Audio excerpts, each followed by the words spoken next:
Cher réseau, nous allons aujourd'hui tout simplement parler de Neymar, du Paris Saint-Germain, également du Qatar, et essayer en fait de décrypter pourquoi le Qatar tient-il si tant à avoir des vedettes d'une grande notoriété telles que Neymar, cadence, maintenir l'avance sur la concurrence.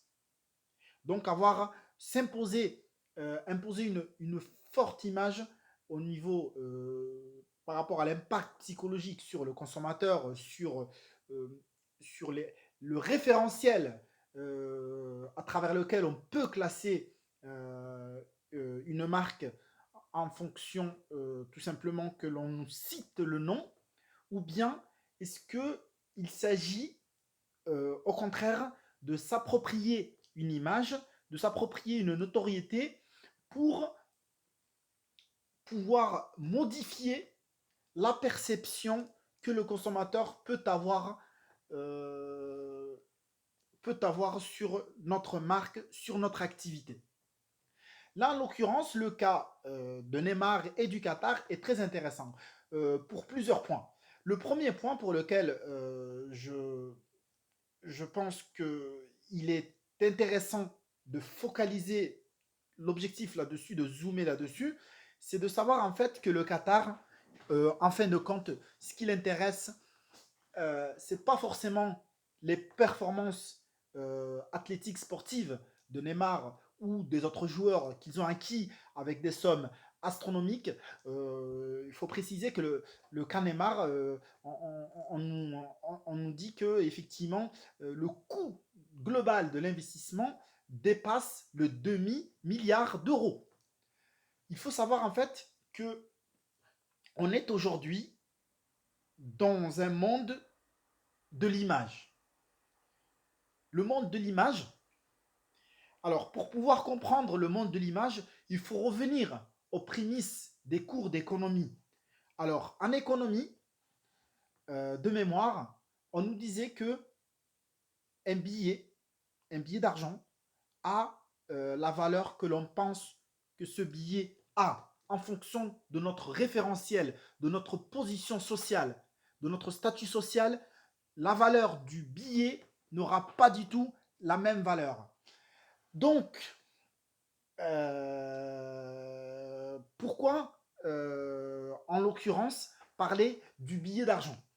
On parle du billet d'argent parce qu'en fait, si vous voulez, il y a des facteurs subjectifs qui vont booster une dynamique globale par rapport à tout un tas d'investissements. Là, on parle de fonds d'investissement. Quand on parle de fonds d'investissement, ça veut dire que ça touche à tous les secteurs confondus. Et en plus, on a affaire là à un fonds d'investissement particulier. C'est un fonds d'investissement souverain, donc qui est indexé à une politique économique d'un État.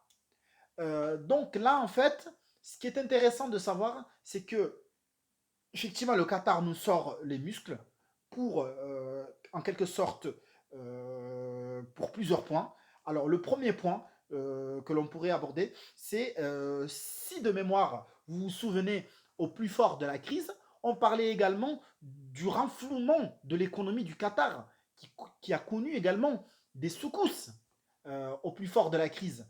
Et donc, il faut savoir que le Qatar, il y a eu en fait, par rapport au développement, au boom économique qu'a connu cette région, il y a eu en fait un effet boomerang. Un effet boomerang, c'est-à-dire qu'en fait, tout un tas en fait, d'investissements forts, de personnalités invitées, de personnalités dont on s'est approprié leur image pour diffuser une forte image de VIP, de luxe, de qualité, mais aussi de modernité, ce qui a permis en fait à l'économie du Qatar d'attirer des investisseurs, d'attirer des créateurs d'entreprises, mais aussi d'attirer de nombreux clients sur de nombreux secteurs, que ce soit dans le domaine de la finance, dans le domaine de l'immobilier, dans le domaine du tourisme, dans le domaine domaine du médical, puisqu'en fait, c'est un État, compte tenu des richesses exponentielles, qui peut s'offrir ce qui se fait de mieux, en fait, au monde. Et donc, pour pouvoir maintenir, sauvegarder, mais aussi euh,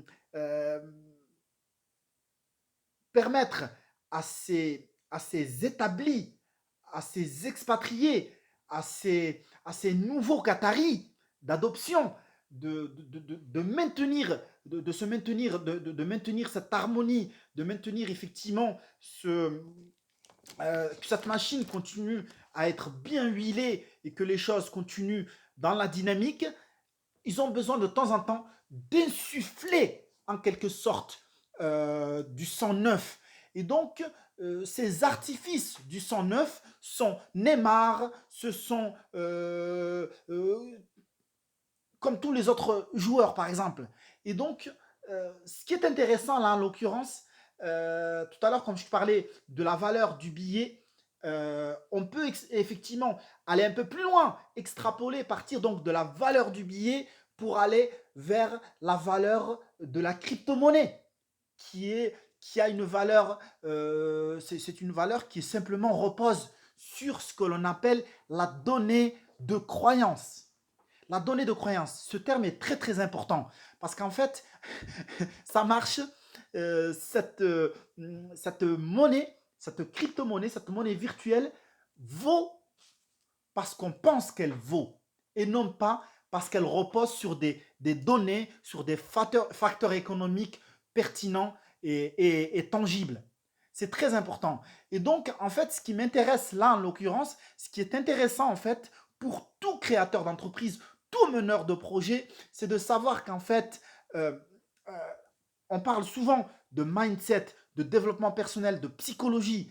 Donc, on parle aussi de croyance, là, en l'occurrence, en sous-jacent. Ce n'est pas qu'une question de croyance, c'est une question aussi de motivation, de dynamique, d'information, de compétences, mais aussi de réseau, de capacité fédératrice à créer une dynamique, à avoir donc effectivement de la créativité. Voilà. Donc j'ai tenu à aborder ce cas Neymar parce il est vraiment typique. Il est typique des temps modernes dans lesquels nous vivons, où il faut effectivement comprendre que l'économie, enfin, il y a beaucoup de sociétés qui basculent aujourd'hui d'une économie réelle, donc de la matière grise, vers une économie virtuelle. Je pourrais citer l'exemple des groupes de grande distribution qui ont créé des banques, qui ont créé des sociétés de financement, donc qui basculent